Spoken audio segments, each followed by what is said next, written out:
Баршаңызға сәлем достар, сіздермен мөлдір.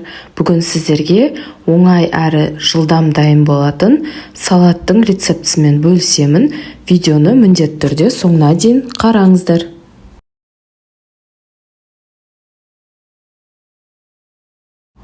Огурцымызды жуып, екі басын кесіп алып тастап, видеода көрсетілгендей турап шығамыз.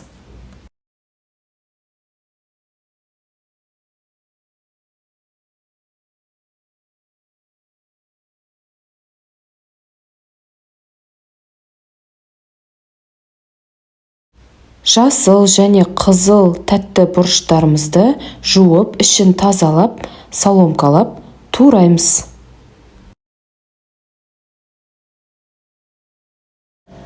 Жуып тазаланған сәбізімізді үккіштен өткіземіз.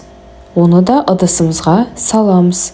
Содан соң бір қызанақты осылай екіге бөліп, ішіндегі осы бөлігін алып тастап, соломкалап тураймыз.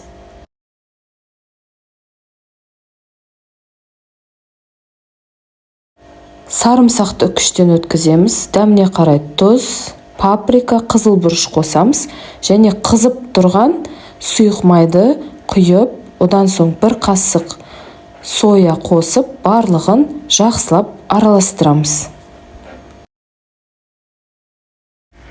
Салатымызды тарелкамызға салып, әсемдік үшін кунжут сепсеңіз де болады.